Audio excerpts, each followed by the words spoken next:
দেখতে পাইলেন একবার সে শরীরটাকে ময়লা করছে আর একবার সে শরীরটাকে পানির মধ্যে ধৌত করছে। এমনি করে করে পাখিটা 5 বার তার শরীরটাকে ময়লা করলো, আবার সে তার পাখিটা শরীরটাকে ধৌত করলো কয়বার? 5 বার করলো। এটা হলো আখির নবীর উম্মতের নিদর্শন। জোরে জোরে কন্যা সুবহানাল্লাহ। আখির নবীর উম্মতের নিদর্শন। কি আশ্চর্য কথা! আখির নবীর উম্মতের নিদর্শন মানেটা কি? কয় আল্লাহর হাবিব, আল্লাহর প্রিয় হাবিব হাবিবুল্লাহর উম্মতের জন্য 5 ওয়াক্ত নামাজ বরাদ্দ থাকবে। কয় ওয়াক্ত নামাজ? ফজর থেকে যোহর পর্যন্ত একটা গ্যাপ থাকবে, গ্যাপের মধ্যে সে পাপ করবে। আসর থেকে যোহর থেকে আসর পর্যন্ত একটা গ্যাপ, এই গ্যাপের মধ্যে সে পাপ করবে। আসর থেকে মাগরিব পর্যন্ত একটা গ্যাপ, গ্যাপের মধ্যে সে অন্যায় অপরাধ পাপ করবে। মাগরিব থেকে ঈশা পর্যন্ত একটা গ্যাপ, এটার মধ্যে সে অপরাধ করবে, পাপ করবে। এই যে মাঝখানে ফজর থেকে ঈশা পর্যন্ত প্রত্যেকটা নামাজের ফাঁকে ফাঁকে গ্যাপ আছে, ওই প্রত্যেকটা গ্যাপের অপরাধগুলো মাপের জন্য সহায়ক হয়ে যাবে এক নামাজের পর আর এক ওয়াক্তের নামাজ। তার মানে আপনি ফজরের নামাজ পড়লেন, যোহর পর্যন্ত সে অপরাধ করলেন, যোহরের নামাজ পড়ার পরে আপনার গুনাহগুলি মাফ হয়ে যাবে। জিকির এত বড় ফজিলত, এত বড় নিয়ামত। আল্লাহর হাবিব সরকারে মদিনা তিনি বলেছেন আসসালাতুল খামস, 5 ওয়াক্ত নামাজ, ওয়াল জুমআতু ইলাল জুমআ ওয়া রমাদানু ইলা রমাদান মুকাফফিরাতুল লিমা বাইনাহুন্না ইযা তুনিবাতিল কবাইর। আপনার আমার প্রাণের নবী বলেছেন যেই ব্যক্তি 5 ওয়াক্ত নামাজ পড়বে, এই নামাজ কিন্তু আল্লাহর জিকিরের জলসা। মনে আসেনি আপনাদের? 5 ওয়াক্ত নামাজ যেই ব্যক্তি পড়বে ফজর থেকে যোহর পর্যন্ত, যোহর থেকে আসর, এমনি করে ঈশা পর্যন্ত, এই গ্যাপের যেই গুনাহগুলি maaf হয়ে যাবে। ওয়াল জুমআতু ইলাল জুমআ। আমরা মুসলমান আছি, অনেক মুসলমান দেখা যায় আমাদের সমাজের মধ্যে অনেক সময় ইয়াং ছেলে হতে পারে বা মুরব্বি হতে পারে, একটা জুম্মা শেষ হয়েছে, পরের জুম্মাটা কখন আসবে, তিনি কার আগে গিয়ে সবার আগে মসজিদে বসবে, এমন কম্পিটিশন থাকে কি থাকে না? আপনাদের গ্রামে এরকম মুরব্বি বা ইয়াং ছেলে আছে না? প্রত্যেকটা মহল্লাতে আছে, তবে খুবই কম। এটা যদি বেশি হতো অনেক অনেক বেশি ভালো হতো আমাদের জন্য, ঠিক কিনা বলেন? বলো হুজুর কেমন ভালো হতো? ও বন্ধু আমার, এই কথাগুলো সবার কাছে ভালো লাগবে না, কারণ এই কথাগুলো হক কথা, নেয়ামতের কথা। কারণ অভিশপ্ত মানুষের কাছে কখনোই নেয়ামতের কথা মজা লাগে না, কথা ঠিক না? আমি আপনাদেরকে বলি, এই যে এক জুমা থেকে আরেক জুমার কথা বলেছেন আল্লাহর হাবিব, এক জুমা থেকে আরেক জুমার মাঝখানে একটি সপ্তাহ গুনাহ কাফারা হয়ে যায়। আর এই দুইটা জুমার নামাজ যদি ঠিকমতো পড়া যায়, এই দিক দিয়ে আরেকটা নিয়ামতের খবর হলো আল্লাহর হাবিব সরকারে মদিনা তিনি বলেছেন জুম্মার দিনে যেই ব্যক্তি সবার আগে জুম্মার মসজিদে যাবে এবং সবার পরে তিনি মসজিদ থেকে বের হবে, বের হয়ে ওনার বাড়ি যাইতে যতটা কদম লাগবে, কি লাগবে? ওনার বাড়ি যাইতে যতগুলো কদম লাগবে, আপনার আমার প্রাণের নবী বলে দিয়েছেন প্রত্যেকটা কদমের বিনিময় তার আমল নামায় 1 বছরের নফল ইবাদতের সওয়াব দেয়া হবে।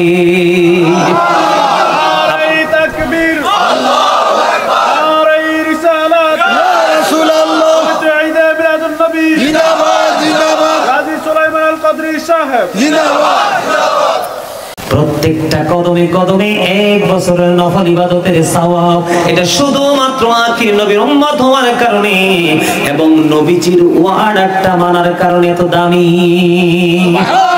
জোরে জোরে কন্যা সুবহানাল্লাহ। শুধু এখানেই ক্ষান্ত নয়, যেই ব্যক্তি একেবারে সবার আগে সামনের কাতারে বসবে, আল্লাহ রাব্বুল আলামিন খুশি হয়ে তার আমল নামায় একটা ওট কুরবানির সওয়াব দিবে। ওট বাংলাদেশের মানুষ স্বপ্নে দেখেনি, আরো জোরে কোন? বাংলাদেশের মানুষ ওট স্বপ্নে দেখে? কথা বলেন না কেন? স্বপ্নেও তো দেখা সম্ভব নয়, কিন্তু যদিও আপনি চর্মচক্ষু দ্বারা যদি আপনি স্বপ্নেও দেখেন না, কিন্তু আপনার আমল নামায় একটা ওট কুরবানির সওয়াব। বলো হুজুর এত দাম কেন, এত মর্যাদা কেন আমাদের? আমাদের মর্যাদা হলো এই কারণে আমরা আখির নবীর উম্মত।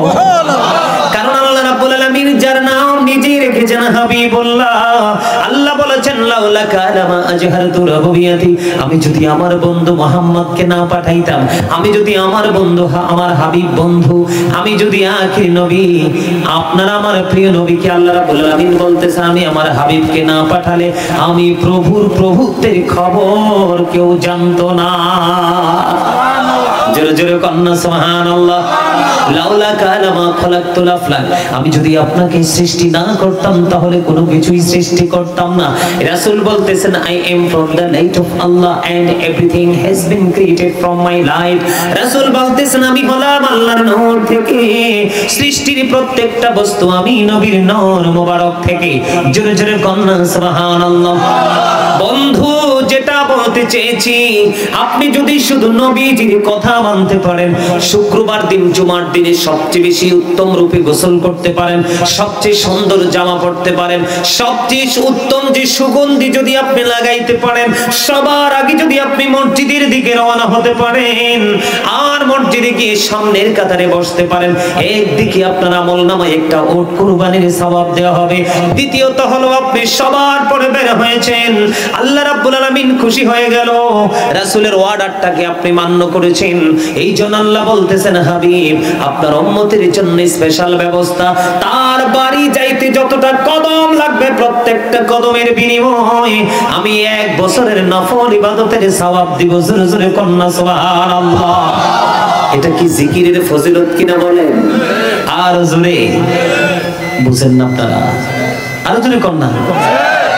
বন্ধুরে আমার, আল্লাহর হাবিব বলেছেন রমাদানু ইলা রমাদান, তার মানে হলো একটা রমজান থেকে আরেকটা রমজান। হাদিস শরীফটা পুরোটা ব্যাখ্যা করে দিচ্ছি আপনাদেরকে। এক রমজান মাস থেকে আরেকটা রমজান মাস, আপনারা 365 দিন বা 360 দিন, 1 বছর। আমার দিকে তাকান, ওয়াজ বুঝে নেন। ধরেন এই বছরে আমি 30 দিনে একটা মাস রোজা রাখলাম, এর পরের বছর আবার আসলো 30 দিন, কয় দিন চলে গেল? 60 দিন চলে গেল। কত দিন? 60 দিন চলে গেল। আরো অবশিষ্ট আছে কত দিন? 300 দিন। কত দিন? আপনারা তো ওয়াজে মন নাই। কত? এখানে ওয়াজ মন দিয়ে শুনলেও বিরানি পাবেন, ওয়াজটা মন দিয়ে না শুনলেও বিরানি পাবেন। যেহেতু বইসেই গেছেন, একটু মন দিয়ে শুনেন, কাজে লাগবে। ভুল কইছি? এই বছরে 30 দিন, এই মাথায় 30 দিন, ওই মাথায় 30 দিন, 60 দিন চলে গেল রোজার মধ্যে। আরো বাকি আছে বন্ধু 300 দিন। এই 300 দিনে মানুষ গুনাহ করে কি করে না? আল্লাহর হাবিব বলে দিয়েছেন এই রোজা এবং ওই রোজা মাঝখানে 300 দিনের গুনার কাফারা হয়ে যাবে যদি যথাযথভাবে তোমরা রোজাগুলি রাখতে পারো। তবে শর্ত হলো কবিরা গুনাহ থেকে বেঁচে থাকতে হবে। জেনে বুঝে কবিরা গুনাহ করা যাবে না। তাহলে তুমি 5 ওয়াক্ত নামাজ তোমার কাজে লাগবে, এক জুমা থেকে আরেক জুমাও কাজে লাগবে, এক রমজান থেকে আরেক রমজানও কাজে লাগবে।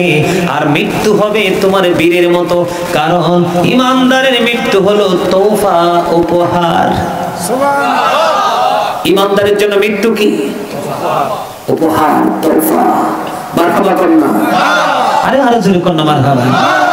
তাহলে জিকির করলে লাভ না লস? আরো জোরে করনা।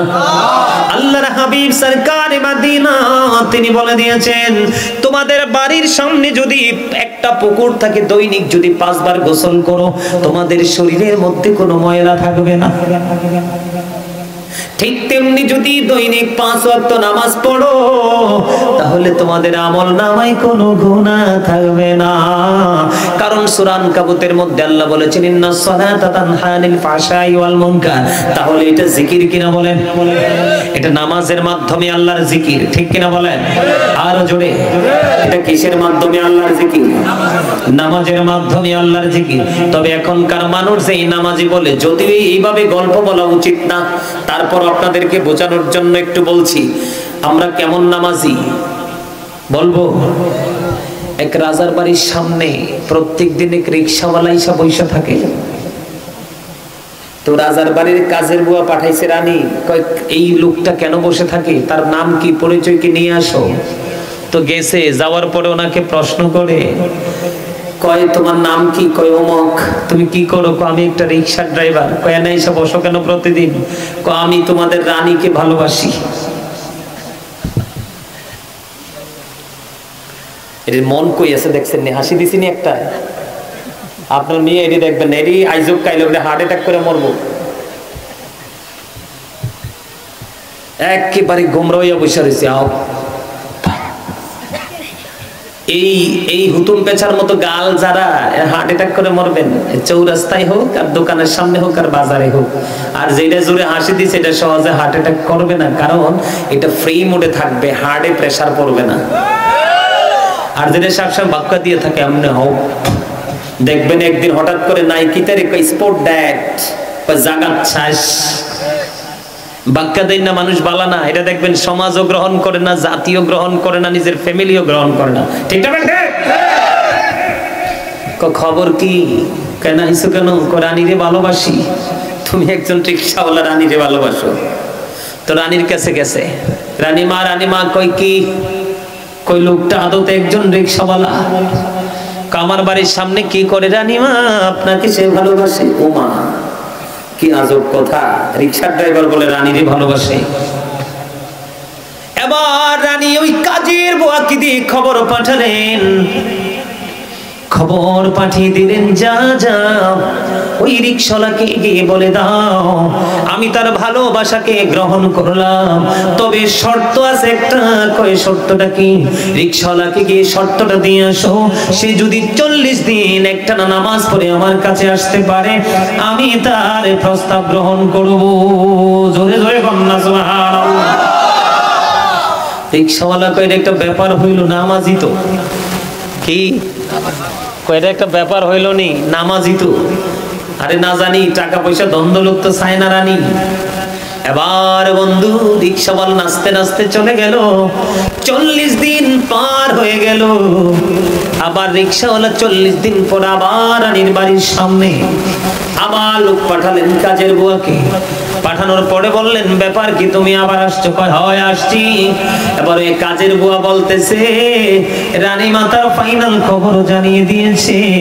রানীমা বলছে তোমার প্রেমে সে রাজি না। এবার রিক্সাওয়ালা কয়, তুমি তোমার রানীর গিয়ে কইয়ে দিও 40 দিন নামাজ পড়ছি ঠিকই, একদিন ওযু করি নাই।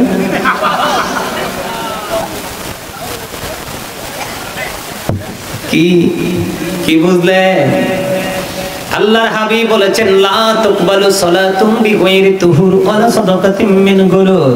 আল্লাহর হাবিব বলেছেন, পবিত্রতা ছাড়া নামাজ কবুল হয় না, হালাল টাকা ছাড়া দান কবুল হয় না। রং দেখছেন, রঙের দিব্যা তো দেখেন নাই। নামাজ খালি পড়লেই হবে না, পোশাক পবিত্র থাকতে হবে, এই দেহটা পবিত্র থাকতে হবে। ঠিক না বেঠি? অন্তর পবিত্র থাকতে হবে, সব পবিত্র থাকতে হবে, তারপরে সফলতা সম্ভব। ঠিক না বেঠি? আমার কথা বুঝে আসে কি আসে না? বন্ধুরে আমার, এবার আমার দিকে তাকান। নামাজের মতো নামাজ পড়বেন, আপনি মানুষের মতো মানুষ হবেন। আর লোক দেখানো নামাজ পড়বেন, এই নামাজ দিয়ে কোনো ফায়দা হবে না। হযরত আবু যর রাদিয়াল্লাহু তাআলা আনহু থেকে হাদিসখানা বর্ণিত। আমার নবী শীতের দিনে বের হলেন। আপনাদের এলাকায় এই সান্দিনা বোয়ারিতে আপনার শীতের দিনে গাছের পাতা ঝরেনি? ঝরে? আমি তো ভাবছি শুধু কুমিল্লাই ঝরে, সান্দিনাই ঝরে না? কিছুদিন পরে ঝরে যাবে না সব? তখন গাছটা শূন্য হয়ে যাবে না? জিকিরের ফজিলত বোঝানোর জন্য বলেছি বন্ধু। আমার নবী দেখলেন গাছের পাতাগুলো ঝরে একবারে গাছটা শূন্য। এবার নবীজি গাছের ডালা ধরলেন, ধরার পরে হযরত আবু যরকে ডাক দিলেন। আবু যর উত্তর দিলেন, লাব্বাইকা ইয়া রাসূলুল্লাহ, আমি হাজির গো নবী। আমার নবী বললেন, রে আবু যর, চাইয়া দেখো, শীতের কারণে শুষ্ক হয়ে গাছের পাতাগুলো ঝরে পড়ে গেছে। এই শীতের কারণে গাছের পাতাগুলো যেমনি শুষ্ক হয়ে ঝরে পড়ে যায় রে, আল্লাহর প্রিয় বান্দা নামাজের মাধ্যমে আল্লাহর জিকির করে, ঠিক না বেঠি? আল্লাহর প্রিয় বান্দা বড় ভালোবেসে বড় মায়া করে আল্লাহর কুদরতি কদমে যখন নামাজের মাধ্যমে সেজদা দেই রে ও বন্ধু, ওই সেজদা যখন দে ওই গাছের পাতার মতো তার আমলনামা থেকে জীবনের সবগুলো গুনাহ ঝরে পড়ে যায়।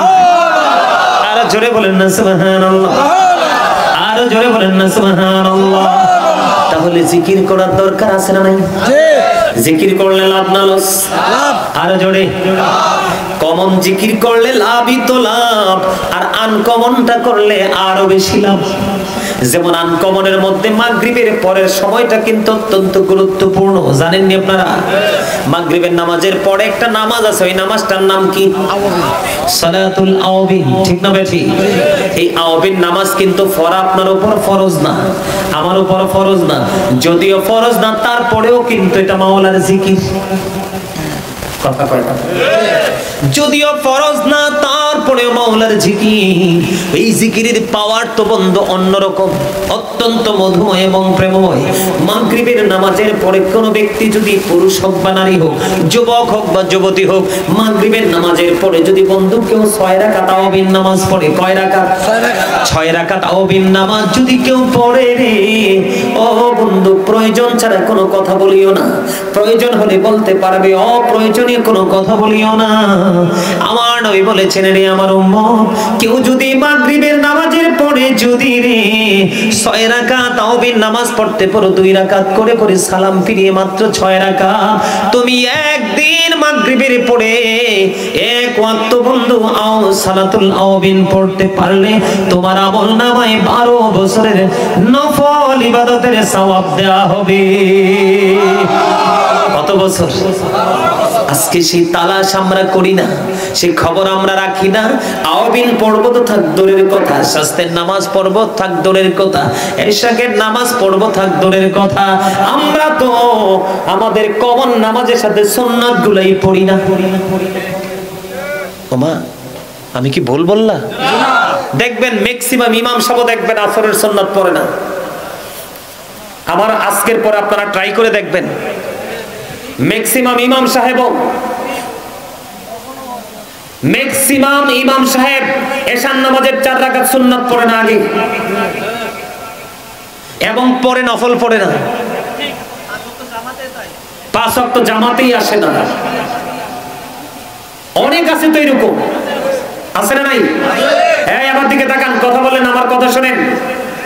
এই পৃথিবীর বুকে কিয়ামতের পূর্বক্ষণে পৃথিবীতে সবচেয়ে বড় নিকৃষ্ট মানুষ হবে আলেমরা।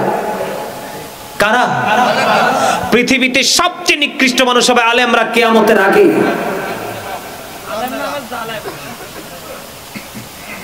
আমি একটা মসজিদে জুমার নামাজ পড়ি, 10 রাকাত পড়ে আমি করে এবার দেখছেন, এই যে আমার চাচা একদম রাইট কথা বলছে। শোনেন, দাড়ি খালি ডাকলে আমার দিকে তাকান। এই শুধু দাড়ি থাকলেই চলবে না, ওসা টুপি পরলেই চলবে না, লম্বা পাগড়ি লাগালেই চলবে না। আপনার এদিকে তাকান, সার্টিফিকেট থাকলেও চলবে না। অনেক সার্টিফিকেট আছে, অনেক বড় তিনি মুফতি হয়েছেন, কিন্তু তিনি সেটাকে বাস্তবায়ন করছেন না। একজন আলেম কাকে বলে? ওনার মধ্যে যতটুকু শিক্ষা আছে সেই শিক্ষা অনুযায়ী তিনি প্রত্যেকটা সময় প্রত্যেকটা জায়গাকে আমলের মাধ্যমে কি করতে চায়? কাজে লাগাতে চায়, কাজে লাগায়, ওকেই বলা হয় আলেম। আজকে সমাজ, এই দিকে তাকান, আজকে সমাজ ধ্বংস কিছু কথিত ইমাম সাহেবের কারণে। আপনারা আমার কথা এক মনারে মিয়া, এই সমাজের মধ্যে সুদ খেয়ে বড় লোক হয়েছে ইমাম সাহেব, সুদখোরের কথায় ওঠে আর বসে। আপনি দেখবেন, আমি মিথ্যা কথা বলি না, আপনি দেখবেন একজন রিকশাওয়ালা এবং একজন সুদখোর বড় লোক একই দিনে দাওয়াত দিয়েছে, দেখবেন রিকশাওয়ালার ঘরে যাবে পরে, আগে সুদখোরের ঘরে যাবে আগে। এই ইমাম শব্দের এই বৈষম্যের কারণে, ইমাম শব্দের সচেতন আচরণ না থাকার কারণে আজকে সমাজ ধ্বংসস্তূপে পরিণত হয়েছে। প্রত্যেকটা মহল্লার ইমাম সাহেব যদি কঠোর জায়গা অবস্থান করতেন, তাহলে কিন্তু সমাজ আজকে তো ধ্বংস। আরে ভাই, আপনারা তো সাধারণ মানুষ, আপনারা ভুল করবেন, এটাই স্বাভাবিক, কিন্তু আমি একজন ইমাম হিসাবে আপনাকে কখনো আদর দিই, কখনো শাসন দিই, আপনাকে কন্ট্রোল করতে হবে। আমি যখন দেখবো আপনাকে কন্ট্রোল করতে পারছি না, তখন আমি নিজেই দায়িত্ব ছেড়ে চলে যাব। আপনারা জানেন না ইমাম সাহেবকে সে মহল্লার জবাব দিতে হবে আল্লাহর কাছে কিয়ামতের দিন। আমার কথা কি বুঝতে পারছেন? অত্যন্ত দুঃখ লাগে, আমরা তো আর সব সময় আপনার ইমাম হই না, মুসল্লিও তো হই। মুসল্লি যখন হই তখন ইমামদের আসল আচরণটা আমরা দেখতে পাই। আগেকার যুগের আলেমদের মধ্যে যে নমনীয়তা ছিল, নম্রতা ছিল, ভদ্রতা ছিল, প্রেমময় আচরণ ছিল, আমলের ক্ষেত্রে ধৈর্য ছিল, এখনকার কিন্তু আপনারা পান? এখন হচ্ছে সব ডিজিটাল কায়দায় চলে। আরে ভাই, ইসলাম তো ডিজিটাল কখনোই হয় না, ইসলাম তার ধীর গতিতেই চলছে। আরে আল্লাহর হাবিব যদি নামাজে দাঁড়িয়ে থাকতে থাকতে পা মোবারক ফুলে রক্ত বেরিয়ে আসতে পারে, আপনি আমি সেই তুলনায় কি?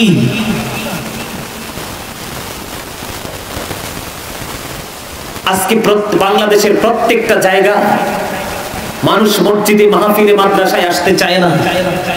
কারণ আমরা আমাদের দর্শকদেরকে, শ্রোতাদেরকে আমরা অ্যাক্টিভ করতে পারছি না। এটা আমাদের ব্যর্থতা।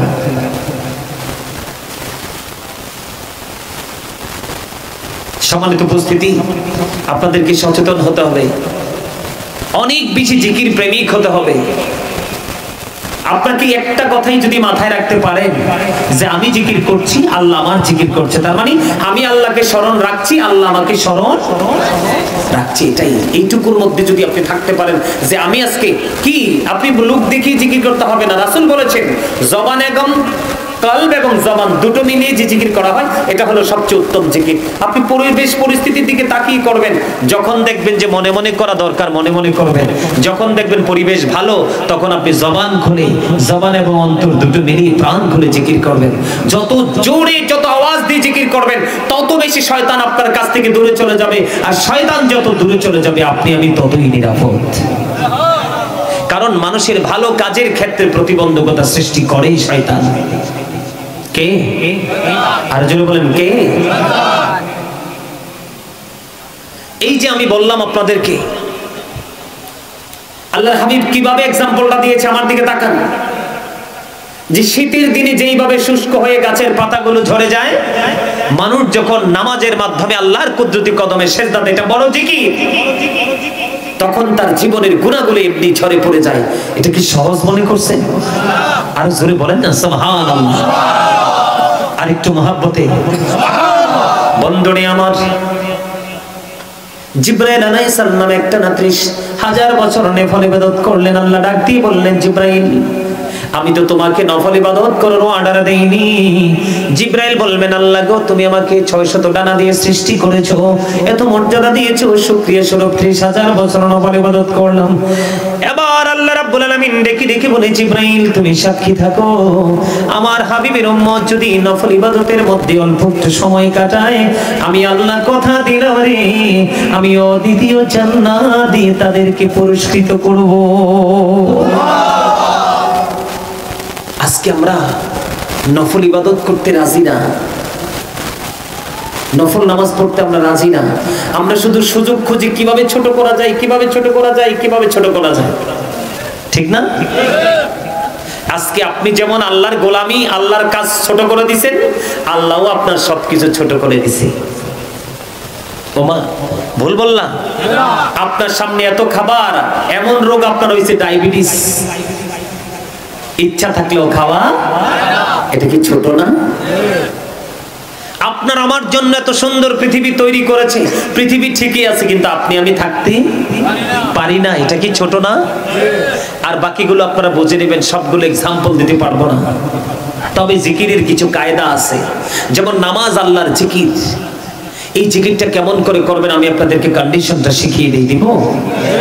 বন্ধুরে আমার, যখন আপনি নামাজে দাঁড়াবেন, মনে করবেন যেন ফুলচিরাতের ফুলের উপর দাঁড়িয়েছেন। একটু যদি হেরফের হয়, ১৯-২০ হয়, তাহলে আমাকে চলে যেতে হবে জাহান্নামে। তার মানে নামাজে উদাসীন হওয়া যাবে না, অত্যন্ত ধৈর্যের সাথে একাগ্র চিত্তে আপনাকে নামাজটা পড়তে হবে। আপনাকে মনে করতে হবে আমার পিছনে যেন আজরাইল, এই নামাজটা আমার জীবনের শেষ নামাজ। আপনাকে মনে করতে হবে আমার ডান দিকে জান্নাত আর আমার বাম দিকে যেন জাহান্নাম। আমি যে দাঁড়িয়েছি নামাজ পড়ার জন্য, আমার সামনেই যেন খানাই কাবা। এরকম চিন্তা নিয়ে যদি আপনি নামাজে দাঁড়াতে পারেন, যত নামাজ এমনি, যত চিন্তা নিয়ে এমনি যত নামাজ পড়বেন, তত দ্রুত আপনি আল্লাহ পর্যন্ত পৌঁছে যেতে পারবেন।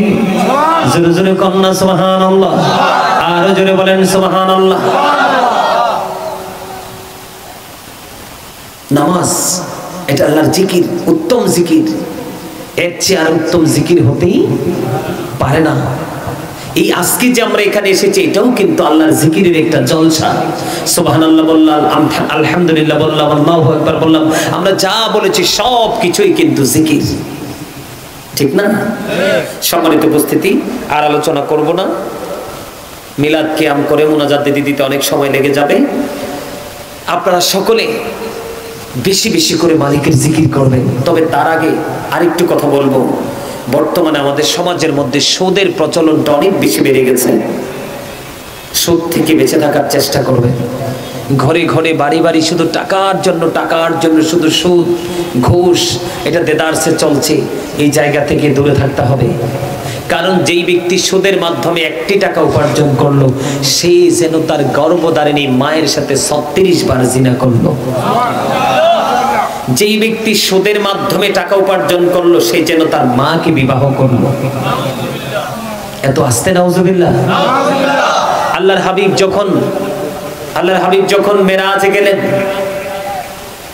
জাহান্নামের দিকে নজর দিয়ে দেখলেন এক একটা মানুষের পেট এক একটা ঘরের মতো বড় বড়। জিব্রাইলকে প্রশ্ন করলেন, ভাই জিব্রাইল, এরা কারা? আপনার আমার প্রাণের নবী যখন প্রশ্ন করলো, জিব্রাইল বলেন, ইয়া রাসূলুল্লাহ, এরা হলো দুনিয়ার সুদখোর। নবীজি বললেন, এদের পেটের মধ্যে শুধু সাপ আর বিচ্ছু দেখা যায়। আমার কথা কি বুঝতে পারছেন?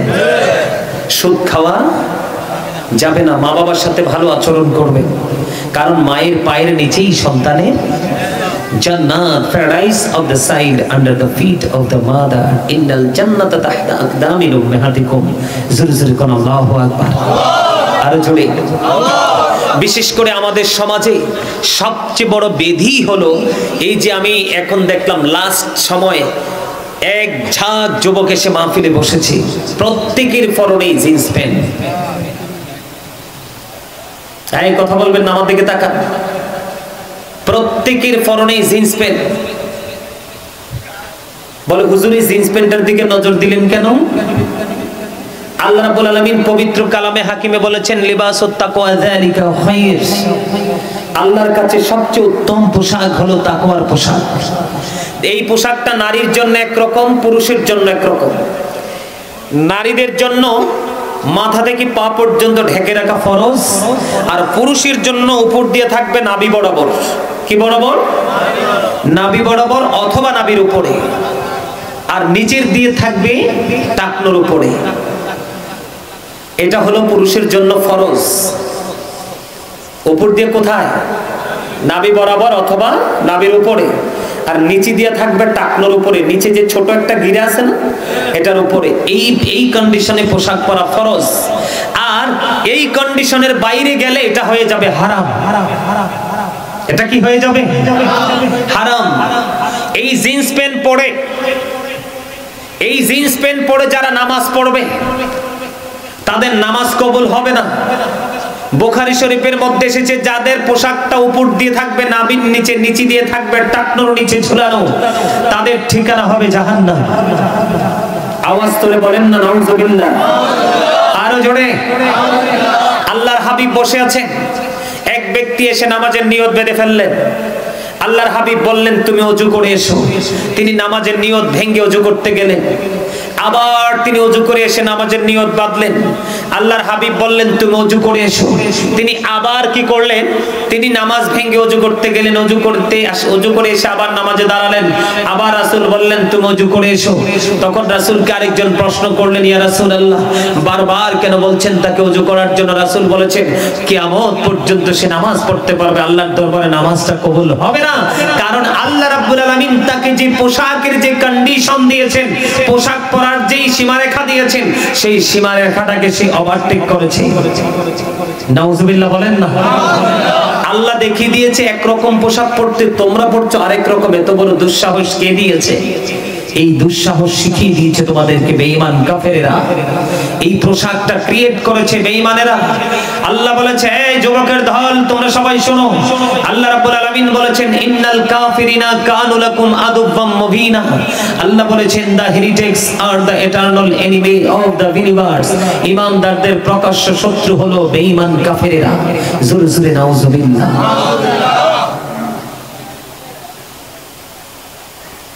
বিশেষ করে পোশাক পরে মানুষ লজ্জাস্থান ঢাকার জন্য দেখবেন যেই যুবকেরা জিন্স প্যান্ট পরে হাঁটাচলা করে, তারা হাঁটার সময় দেখবেন অনেক সময় তাদের লজ্জাস্থান দেখা যায়।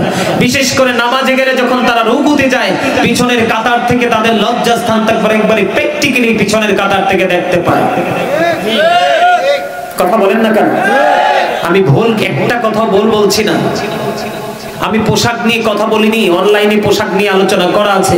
যদি আপনারা বিস্তারিত জানতে চান ওখান থেকে জেনে নেবেন, শুনে নেবেন।